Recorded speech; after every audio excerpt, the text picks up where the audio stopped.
Here we go, UFC 310, Pro Schmo Lock of the Week. And so we ran with Mahashet last time out. Nicolas Mota defeated him. We gave the boys time off. At the lab, we said we didn't need them because look at this video here. Look at this video here. All right, this is Nicolas Mota in an interview 30 days prior to his fight. This is him, man. This is him talking about pulling out of the fight with Ludovic Klein in September because he fractured. He torn a rib. He even describes it. All right, he gestures how it was separated.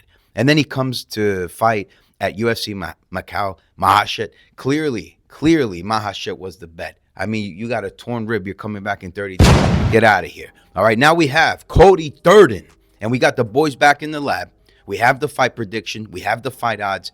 And this is incredible. You can read more about this prediction. Cody Durden, lock of the week versus Joshua Van. All right, so what we do here at Pro Schmo Bets is simple. All we do is take Jacob's lock of the week from WeWantPicks.com and apply it to our machine learning system. Okay, it runs about $5,000 a quarter, and we do this for the entire year. All right, folks, you can read more about that on ProSchmoBets.com. Very simple, guys. It's such a great fight, this one here. But I think that Cody Durden is a little bit beside himself, and I wouldn't put Joshua Van past anybody, especially with how high up a game he's talking. I mean, the last time he faced anybody challenging was Matt Schnell, and he clipped him. And they're already. Now with a counter right. He's gotten clipped 3 times already, so I think that kind of answers the question. He pretty much offensively wrestles for his defense. And he clipped him, knocked him down, first round. And then, he referred to Bruno Silva as a little guy, and he got knocked out. All right, folks. So if you hear all this talk, if you're reading, watching the stories on Instagram, and he's seemingly coming on to you, he is a great fighter. Don't get me wrong, but don't be persuaded by that enchantment of his charisma. All right, and his toughness. Wow! Nelson out rolling with these shots, and he buckles Durden on the counter. Yeah, look at the speed of those shots. Defended perfectly, so that was a wasted attempt by Durden. All right, this persona he's putting on, he knows himself is an act. And the reason for that is because he's got to show out that he can be gritty here in front of Joshua Van. All right, folks, and there's a lot of things you got to consider here if you're taking Cody Durden as your lock of the week, which we're not. We're going with Joshua Van. Many things to consider. You could read more about it on ProSchmoBets.com, but we'll give you a few here. Okay, there's a reason why a lot of fighters have pulled out of fights with Joshua Van. All right, go review his topology record. Suma Daraji, all these folks, man, pulling out. Ulan Bekov coming in overweight, over the weight limit, for a reason, folks. For a reason. Let's get into this, man. Let's look at this. Cody Durden versus Joshua Van. Who is Joshua Van? Okay, did you know that Joshua Van requested this fight from Mick Maynard? Mick Maynard is the matchmaker that puts on the flyweight, middleweight fights that we see on UFC. All right. And he granted him that request. Isn't that incredible? He granted that request to Joshua Van. Now Joshua Van has an opportunity to break into the rankings against Cody Durden. And all these folks think that all of a sudden Cody Durden is going to wrestle Joshua Van to a decision.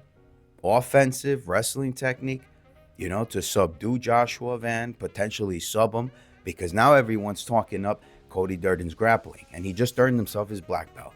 Now, I don't want to draw away anything, from that achievement, but, his grappling all of a sudden, is important when the guy's conditioned the last 3 fights with boxing hands.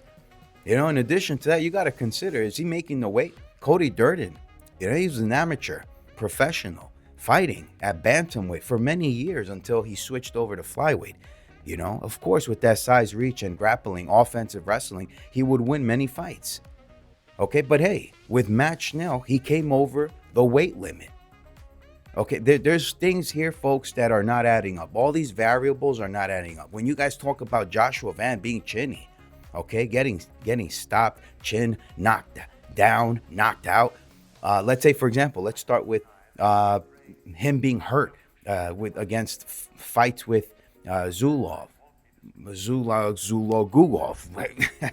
All right, this Kazakhstan fighter, or Charles Johnson knocking out Joshua Van, or this fight with Edgar Chairez, right?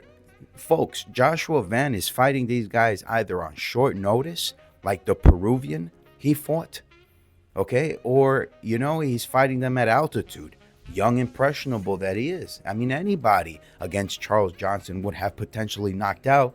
When you're a young 20-year-old man fighting in that octagon, right? Wanting to seek a finish because he knows he's got the ability to do it.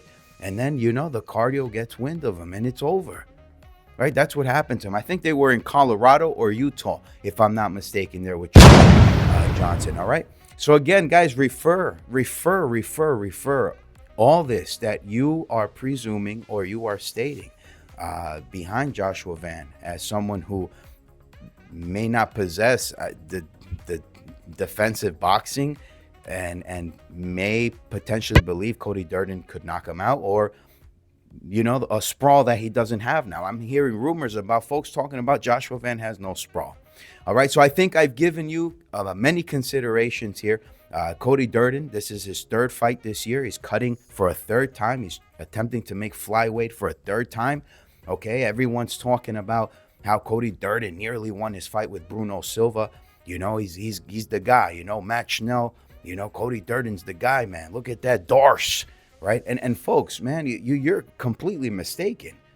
All right, let's talk about Matt Schnell. Cody Durden was nearly knocked out unconscious in round 1. He lost that round 2. He lost it, okay, before he got the submission. And the only reason he's got the submission and Matt Schnell agreed to this was because Matt Schnell needed the money and Cody Durden was way over the contractual weight limit. That's it, all right? With Bruno Silva had an incredible game plan. What do you guys think? Cody Durden was just boxing him, to pieces? Absolutely not. Everybody knows that Cody Durden was fighting a very undersized fighter. Like most flyweights, he was doing so as he transitioned from bantamweight to flyweight, right? With the UFC. And he would get smoked, and he did.